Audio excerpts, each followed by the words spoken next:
అందరికీ నమస్కారం అండి. ముందుగా మనకు విశ్వగురువైన, అందరి గురువైన పత్రిజీ గారికి, పత్రిజీ బ్రహ్మర్షి పత్రిజీ గారికి, ఆ పత్రిజీ గారి దంపతులకు నా ఆత్మ నమస్కారాలండి. తర్వాత నాకు ఇంతటి జ్ఞాన సంపదను అందిస్తున్న బ్రహ్మర్షి వీరరాఘవరావు సార్ దంపతులకు నా ఆత్మ నమస్కారాలండి. తర్వాత ఈ జూమ్‌లో నిర్వహిస్తున్న సుధాకర్ మాస్టర్ గారికి కూడా ఆత్మ నమస్కారాలండి. ఆత్మబంధువులందరికీ ఆత్మ నమస్కారాలండి. ఇప్పుడు నేను తీసుకున్న టాపికు సప్తజ్ఞాన భూమికలు అని తీసుకున్నానండి. సప్తజ్ఞాన భూమికల గురించి తెలుసుకుందామని కొంచెం నాకు తెలిసింది చెప్తాను. ఇది భ్రమ విద్వరిష్ట రాజ్యలక్ష్మి గారు చెప్పింది. అది దాంట్లోంచి నేను గ్రహించింది నేను ఇప్పుడు ఈ ఇప్పుడు చెప్పబోతున్నానండి. ఏంటంటే సప్త జ్ఞాన భూమికలు నేను చెప్పబోయే టాపిక్. ఒక జీవుడు దేవుడిగా ఎదగాలంటే మన ప్రవర్తన ఎలా ఉండాలి? మనము ఎలా మనము మన వ్యవహారం ఎలా ఉండాలి? మన ప్రవర్తన ఎలా ఉండాలి? మనం ఎలా నడుచుకుంటున్నాము? ఇవన్నీ కూడా మనకు తెలుసుకోవాల్సి ఉంటుంది. ఇంకా ఏంటంటే, ఈ సప్తజ్ఞాన భూమికలు యోగ వాసిష్ఠికంలో యోగ వాసిష్టకం ఏంటంటే వశిష్ఠ మహర్షి శ్రీరామచంద్రుడికి బోధించారండి. ఇది శ్రీరామచంద్రుడికి మాత్రమే కాదు, మనందరికీ గూడా. అందరికీ జ్ఞానము ఎవరైతే తెలుసుకోవాలనుకుంటున్నారో అందరి కోసము, అందరికీ తెలియడానికే ఇది బోధించిండ్రు.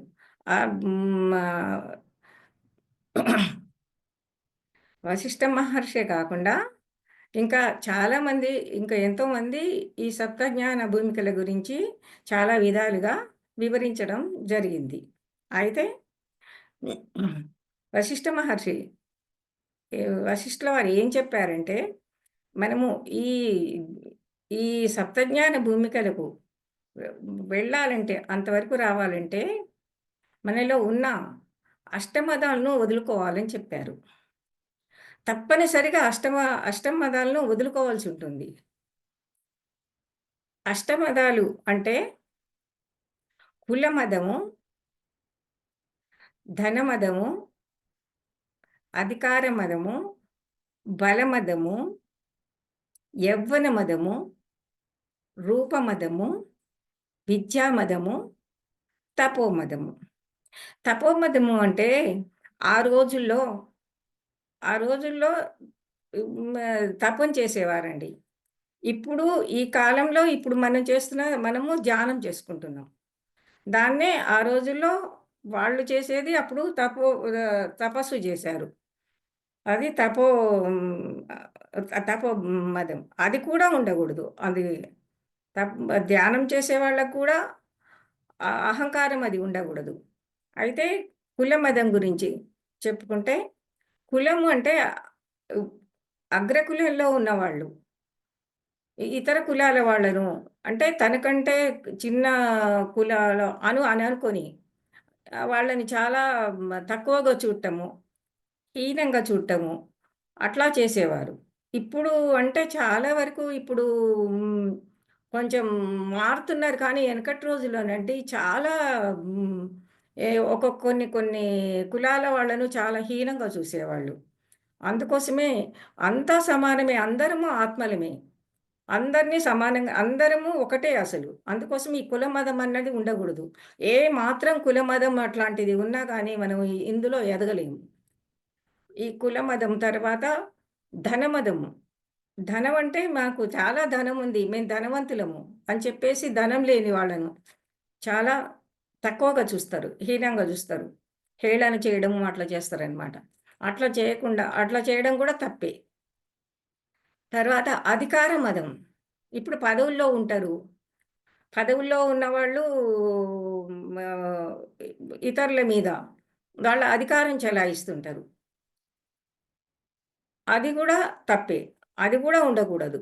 మనం ఎప్పుడైతే ఈ ధ్యాన మార్గంలోకొచ్చామో, అట్లాంటిది కూడా ఉండకూడదు. అధికారము హ్మ్. ఒక ఇంకా పదవుల్లో ఉన్నవాళ్ళే కాకుండా హ్మ్. ఎక్కువ స్థితిలో ఉన్న ఉద్యోగస్తులు. వాళ్ళు గూడా వాళ్ళ కింది వాళ్ళతోని చాలా అమర్యాదగుండడము, అట్లా ఉండడము, అధికార మదంతోటి వాళ్ళ మీద పెత్తనాలు చేయడం అట్లా చేస్తారు. అది కూడా అది కూడా ఉండకూడదు. బలమదము. బలమదం అంటే బలవంతులమని బలహీనుల మీద వాళ్ళు పెత్తనం చెలాయిస్తారు. అది బలమదము. తర్వాత యవ్వనమదము. యవ్వనం వయసులో ఉన్నాము.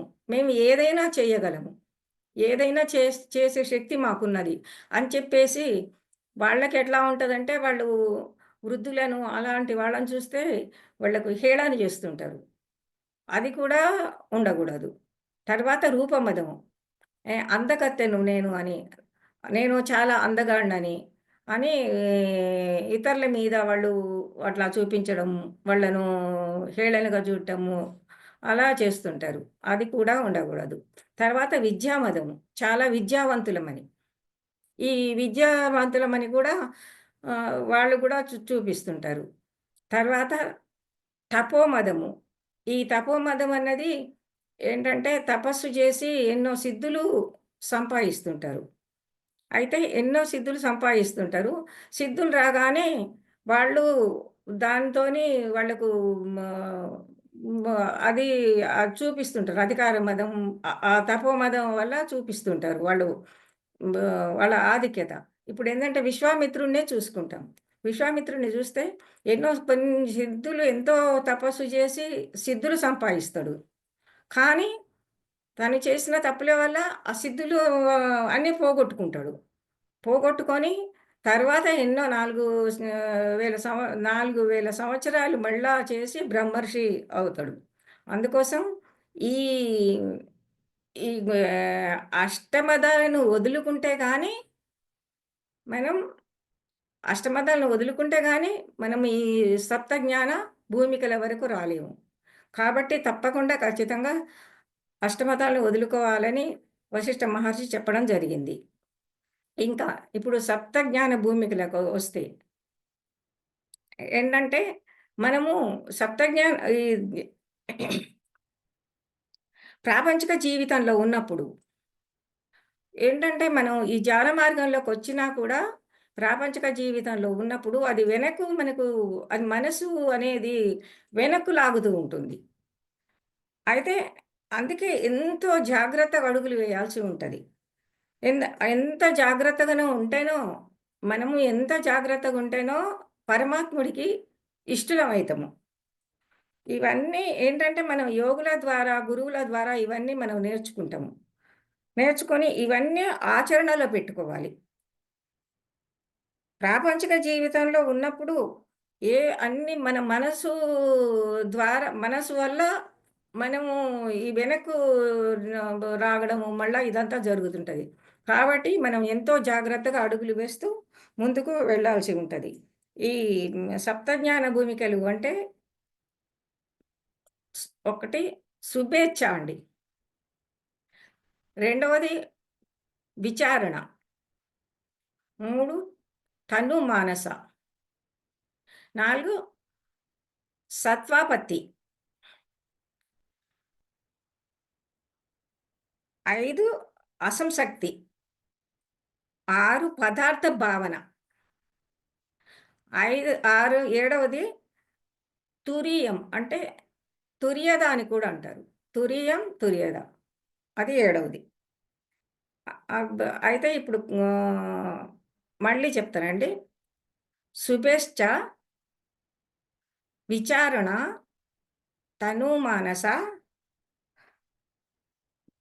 సత్వపత్తి, అసంశక్తి, పదార్థ భావన, తురియం లేక తురియద. ఇవి సప్తజ్ఞాన భూమికలు.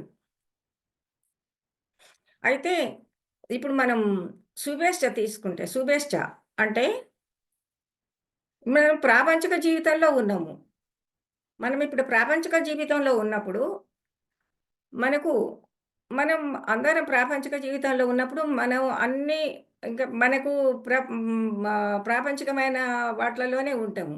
అయితే మనం ఎప్పుడో ఒకసారి మనము ఒక మహర్షుల ఒక గొప్ప వాళ్ళ వల్ల గాని, ఒక యోగుల వల్ల గాని, లేకపోతే ఒక సద్గురువు వల్ల గాని, ఎప్పుడో ఒకప్పుడు మనం వాళ్ళ ప్రవచనాలు భగవంతుని గురించి చెప్పినప్పుడు, ఆత్మ గురించి చెప్పినప్పుడు, మనము దానికి అట్రాక్ట్ అవుతాం. అది ఎప్పుడైతే మనసుకు మనము అట్రాక్ట్ అవుతామో, అది మనం తీసుకుంటామో, మన మనసు చాలా ఆత్మతత్వం వైపు మనసు అటు వెళ్తుంది. ఆత్మతత్వం గురించి తెలుసుకోవాలి. ఇది ఇది ఆత్మ గురించి చెప్తున్నారు అని మనము దానికి ఆకర్షింపబడతాము. అయితే ఇన్నాళ్ళ నుంచి మనము అంతకుముందు ప్రాపంచికంలో ఉన్నాము. కానీ ఎప్పుడైతే ఈ ప్రవచనాలు విని ఆత్మ గురించి మనం విన్నామో, ఎప్పుడైతే తెలుసుకున్నామో, ఎప్పుడైతే ఈ ఆత్మతత్వాన్ని తెలుసుకోవాలని మనకు బుద్ధి పుట్టిందో, మన మనసులో అట్లా అనిపిచ్చిందో, ఏ క్షణం ఏ రోజైనా, ఏ నిమిషం గాని, ఆ క్షణమే అదొక శుభ గడియ. ఆత్మతత్వం తెలుసుకోవాలని ఎప్పుడైతే మన మనసుకు అనిపించిందో, అదే శుభ గడియ.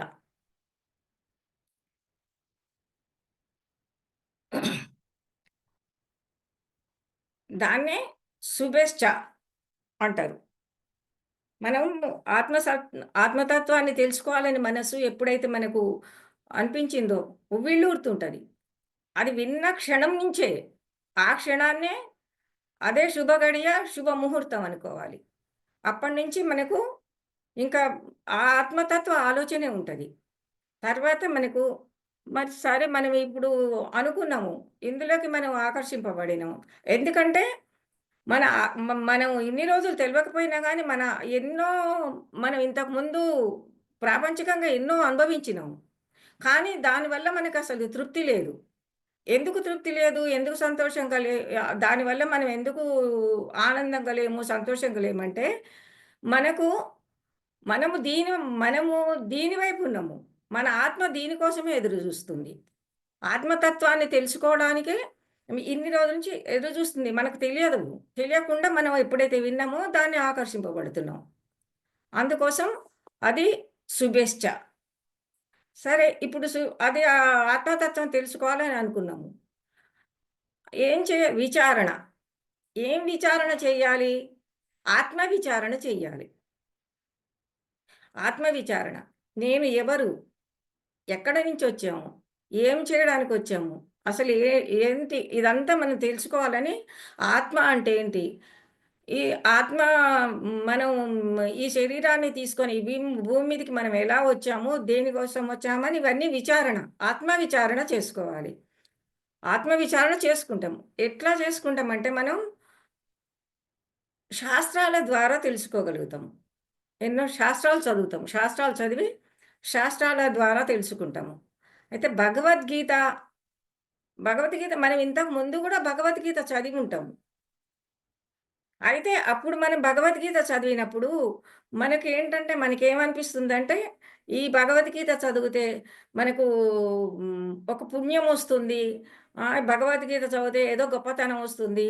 అలాంటి ఆలోచనలతోని అప్పుడు భగవద్గీత చదువుతాం. కానీ మనం ఎప్పుడైతే ఈ ఆత్మతత్వాన్ని తెలుసుకోవడానికి వచ్చామో, అప్పుడు సీన్ మారిపోతది. మనం ఈ భగవద్గీత ఇప్పుడు ఏంటంటే ఆత్మ ఆత్మ ప్రబోధం ఆత్మ ప్రబోధమే అని తెలిసిపోతది మనకు. ఈ భగవద్గీత చదువుతుంటే అంతా ఆత్మ గురించి తెలుస్తుంటది. అది మళ్ళా మనకు ఒక సద్గురువు ద్వారా మళ్ళీ మనం ఆలోచిస్తాం. మనం ఇవన్నీ శాస్త్రాలు చదువుతున్నాము. ఈ ఆత్మబోధ అనేది తెలుస్తుంది. ఇది మనకు సరిగ్గా తెలియాలని మనకు అనిపిస్తుంది. అనిపించినప్పుడు మనకెప్పుడైతే మనకట్లా మనసులో అనిపిస్తుందో, ప్రకృతి మనకు ఒక సద్గురువును మనకు కలగజేస్తాడు. మనకు ఒక సద్గురువు వస్తాడు మన జీవితంలోకి. మన జీవితంలోకి ఒక సద్గురువు వచ్చి, మనకి ఇవన్నీ చెప్తారు. ఈ మనం అసలు ఈ ఆత్మ ఏంది? మనం శరీరం తీసుకొని ఎందుకో ఎలా వచ్చాము? ఈ శరీరము శాశ్వతమైనదా? శాశ్వతమైనది కాదు. మనసు ఈ శరీరం ఏంటంటే, ఈ పంచభూతాల వల్ల శరీరం వచ్చింది. మన తల్లిదండ్రుల వల్ల ఈ శరీరం వచ్చింది. మళ్ళీ మనసు మనం తినే ఆహారం వల్ల, సంఘం వల్ల మనకు ఈ మనసు, బుద్ధి ఇవి వస్తవి. అయితే ఇవేమని ఈ శరీరమైనది శాశ్వతమా అంటే, ఇది శాశ్వతం కాదు. అశాశ్వతమైనది. మనసు చంచలమైనది. మనసు ఎప్పుడు చంచలంగానే ఉంటది. ఒకలాగుండదు. ఇప్పుడు ఒకలాగా ఆలోచిస్తుంది. ఇంకోసారి ఇంకోలాగా ఆలోచిస్తుంది. ఎప్పుడూ చంచలంగానే ఉంటది. బుద్ధి ఒక తీరుగా చెప్తుంది. మళ్ళీ ఇంకోసారి ఇంకో తీరుగా చెప్తుంది. ఇలా ఇది గూడా మనసు, బుద్ధి ఇవన్నీ చంచలమైనవి. అయితే మరి ఏమనుకోవాలి? మరి ఈ శరీరం అశాశ్వతమైనది. ఈ మనసు అశాశ్వతమైనది. ఈ బుద్ధి అశాశ్వతమైనది. మరి శాశ్వతమైనది ఏది? ఇవన్నిటికి ఏదైతే శక్తినిస్తుందో, అదే ఏ ఏదైతే శక్తినిస్తుందో అదే అది శాశ్వతమైనది. అదే సత్యమైనది. అదే ఆత్మ. ఆ ఆత్మనే నేనై ఉన్నా అని మనము తెలుసుకోగలుగుతాము. ఆ సత్యమైన దాన్ని మనము ఏదైతే సత్యమని అనుకుంటున్నాం అన్నది ఈ అశాశ్వతమైన ఈ శరీరం కాదు, నేను ఆత్మను అని మనము తెలుసుకోగలుగుతాము. అయితే ఇప్పుడు ఈ ఆత్మతత్వాన్ని తెలుసుకోవడానికి శాస్త్రాల ద్వారా కొంత తెలుసుకున్నాము. గురువు గారి ద్వారా తెలుసుకున్నాము. ఈ ఆత్మనే శరీరము నేను కాదు, ఆత్మను నేను అన్న విషయం మనకు అర్థమైపోయింది. తర్వాత తను, మానస. తను, మానస అంటే మనం ఈ ప్రాపంచికంలో ఉన్నప్పుడు ఎన్నో కోరికల హోరు, సంకల్పాల హోరు. ఎంతో సంకల్పాల హోరు ఉంటది. ఏంటంటే మనకి ఇది కావాలి, అది కావాలి, అది కావాలి, ఇది కావాలి. ఒక ఇల్లు ఉంటుంది. ఇల్లు సరిపోదు. ఇంకా పెద్ద ఇల్లు కావాలని ఉంటది. ఇంకా ఒక 2 ఇళ్ళుంటే 10 ఇళ్ళు కావాలని ఉంటది. ఒక కారు ఉంటే 10 కార్లు కావాలని ఉంటది. ఇంకా ఈ 1,00,00,000 సంపాదించిన వాడికి ఇంకా 10,00,00,000 సంపాదించాలి. అసలు దేనికి అసలు అంతు అనేది ఉండదనమాట. అట్లా ఉంటది మనం ప్రాపంచికంలో ఉన్నప్పుడు. ఎప్పుడు కోరికలతోనే ఉంటది. ఒక కోరిక పోతే ఇంకో కోరిక, ఇంకో కోరిక పోతే ఇంకో కోరిక. హోరు అది కోరికల హోరు. అది మనకు ఎప్పుడైతే మనం ఈ ధ్యాన మార్గంలోకొచ్చామో, ఈ తను మానసంలోకొచ్చేటప్పటికి మనకు ఈ కోరికల హోరు తగ్గిపోతది. ఈ కోరికల హోరు తగ్గుతది. ఇది సాధన చేస్తుంటాం మనం. ఒక గురువు చెప్తున్నాడు.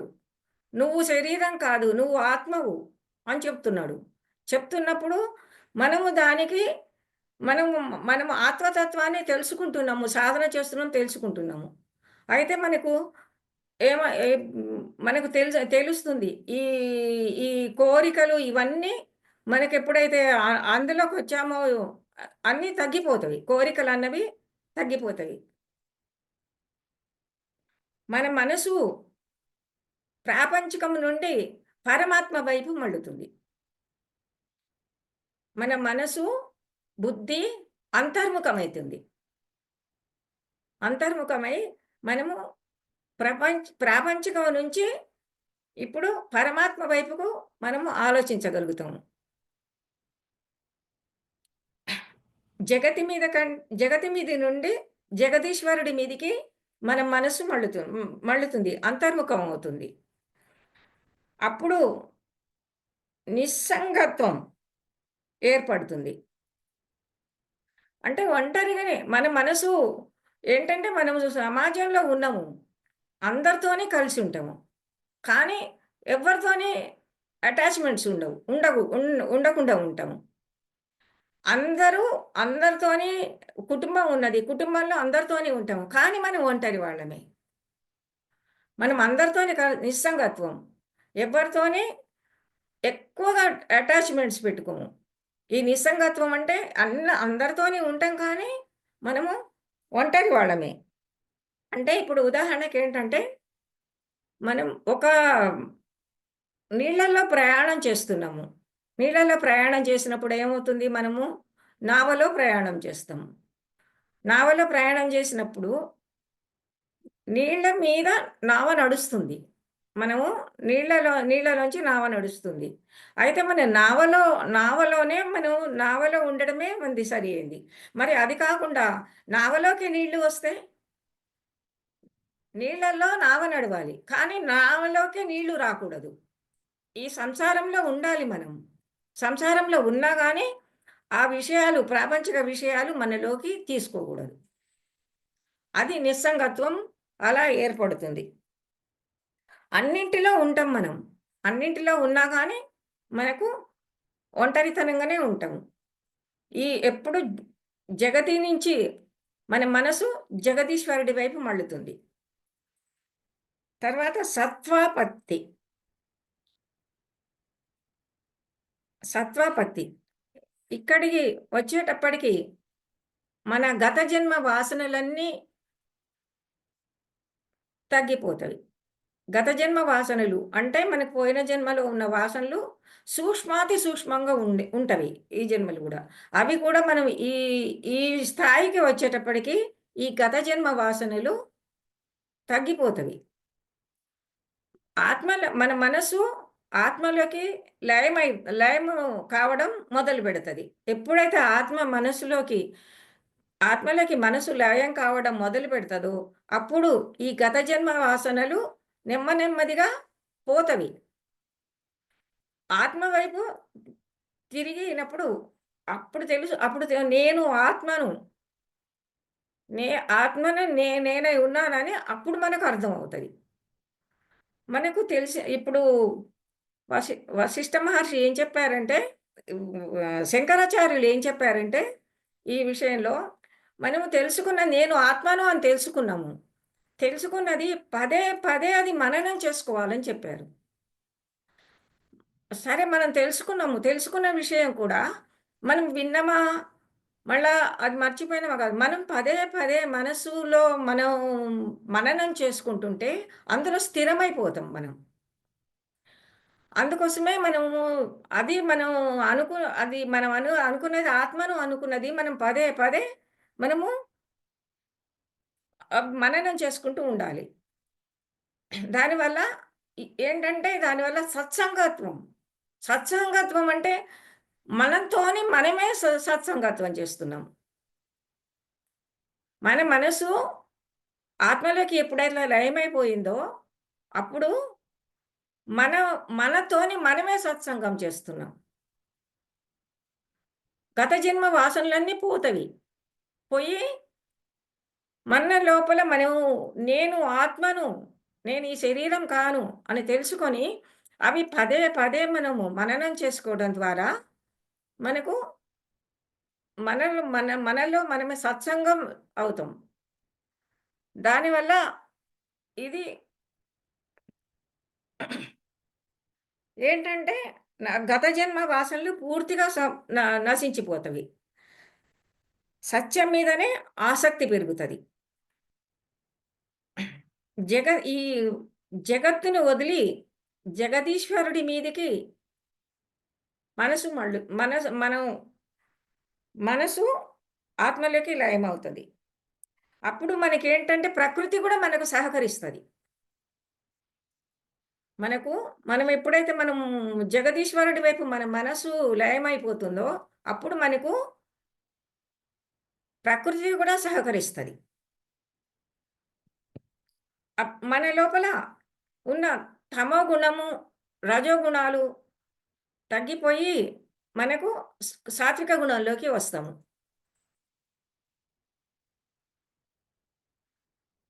అసంశక్తి. అసంశక్తి ఇది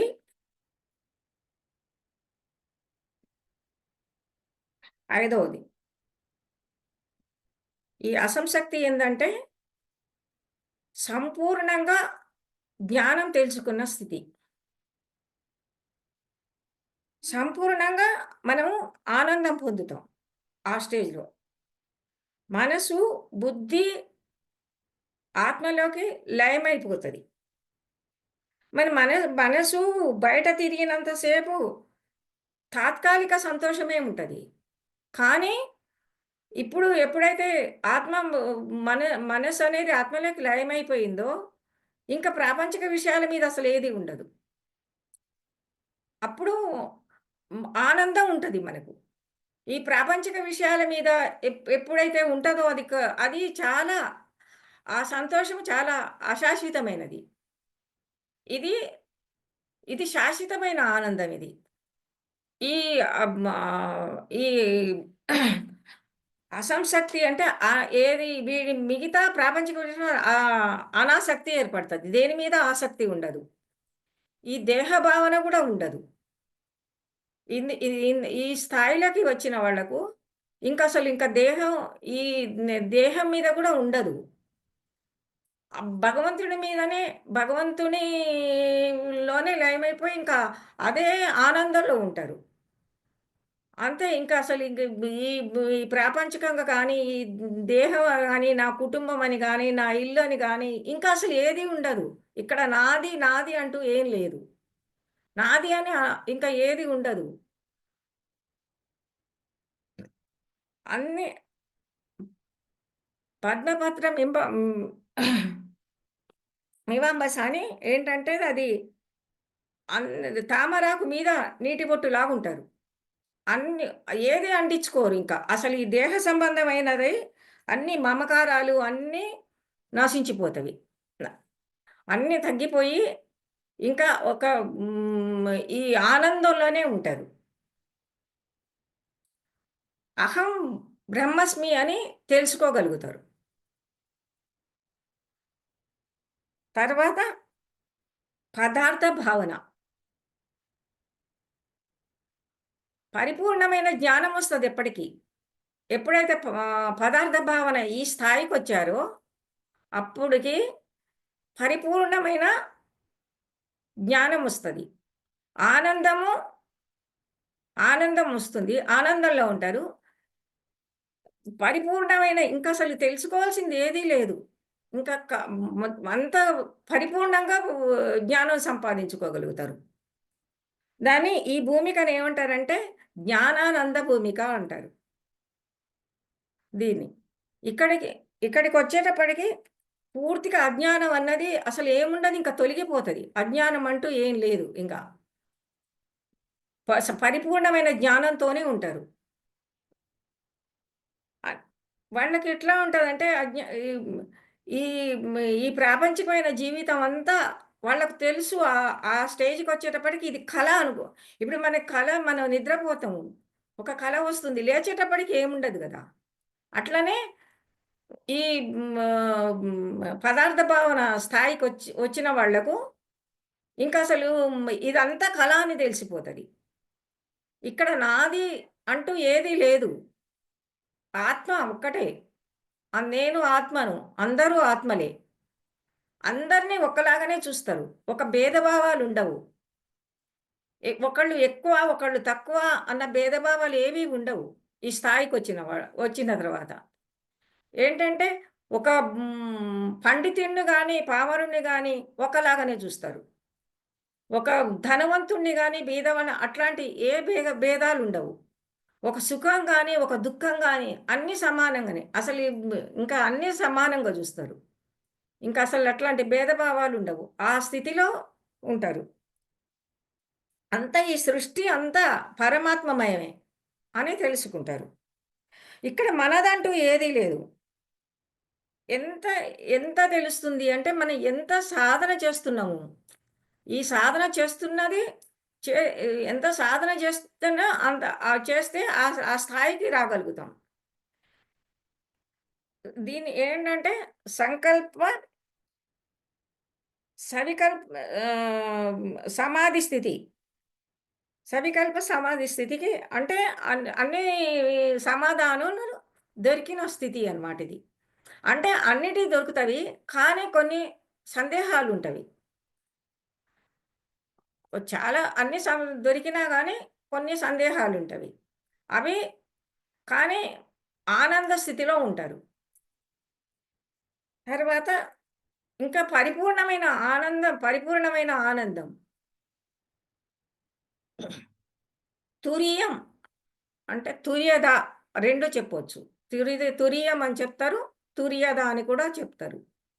అంటే ఇంకా ఇక్కడ పూర్తి సంపూర్ణమైన జ్ఞానం ఎప్పుడైతే సంపాదిస్తారో వాళ్ళకు ఇంకా వాళ్ళు ఇంకా చేయవలసింది ఏమీ ఉండదు. వాళ్ళకింకా జన్మ అంటూ గూడా మళ్ళా జన్మ అనేది లేదు. వాళ్ళు లోక కళ్యాణం కోసమే వీళ్ళు మొత్తం లోక కళ్యాణం కోసమే పాటుపడతారు. వీళ్ళు చేసే పనులన్నీ లోక కళ్యాణం కోసమే చేస్తారు. వాళ్ళు ఏంటంటే వాళ్ళు చేసేది సహస్రదళ కమలం అని ఒక్కొక్క అన్ ఒక్కొక్క వాళ్ళను వాళ్ళకు నేర్చుకున్నదంతా వాళ్ళకొచ్చిన జ్ఞానము పంచడానికే ఉపయోగిస్తారు. ఒక్కొక్క వ్యక్తిని ఒక్కొక్క యోగిగా తయారు చేసినప్పుడు ఈ మ కమలం నుంచి ఒక్కొక్క దళము విప్పుకుంటది. అట్లా సహస్ర దళ కమలం అని వీళ్ళకు పేరు. ఒక్కొక్క మనిషి ఒక్కొక్క యోగి మలిచినప్పుడల్లా సహస్రదళ కమలంలో ఒక్కొక్క రేకు విచ్చుకుంటుంది. ఇతనినే బ్రహ్మ విద్వరిష్టుడు అంటారు. తురియం అంటే సర్వసామాన్యమైన జాగృత, స్వప్న, సుషుప్త స్థితుల నుండి దాటినవారు. ఈ మూడిటిని దాటిన వాళ్ళు తురీయ స్థితి. ఈ మూడింటిని దాటిన వాళ్ళని అర్థము.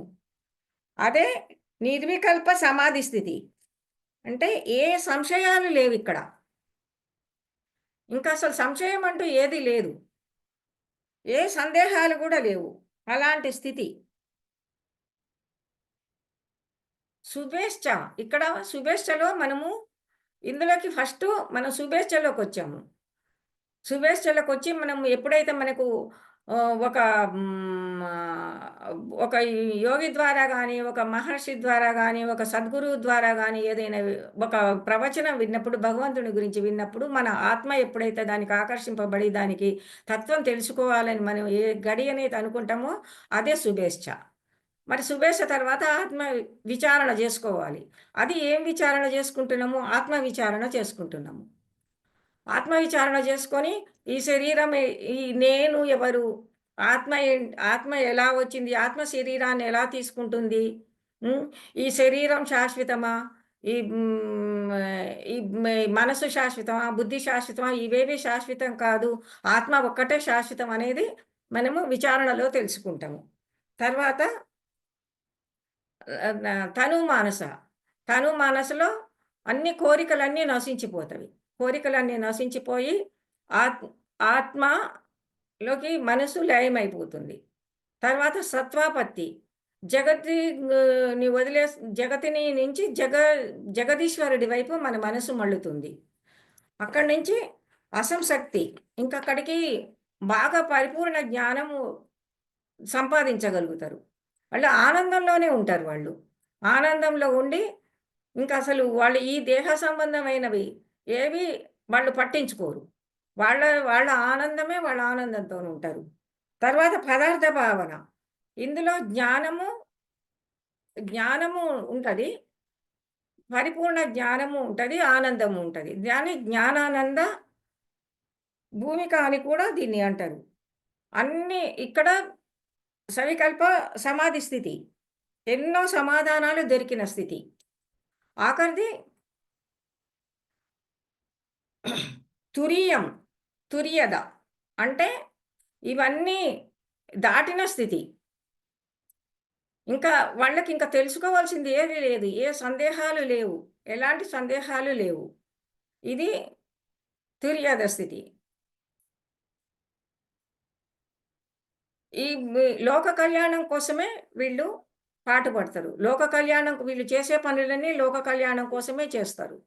వీళ్ళు వీళ్ళు మ జ్ఞానం పొందిన జ్ఞానాన్ని పంచడానికి వి మ పంచడానికే చేస్తారు వీళ్ళు. ఒక్కొక్క యోగిని తయారు చేసినప్పుడల్లా ఒక్కొక్క సహస్రదళ కమలం నుంచి ఒక్కొక్క రేకు విప్పుకుంటుంది. ఇది అని చెప్తారు. వీళ్ళకు బ్రహ్మ విద్వరిష్టుడు అని కూడా వీళ్ళనంటారు. ఈ నాకు ఈ అవకాశం ఇచ్చినందుకు చాలా ధన్యవాదాలండి.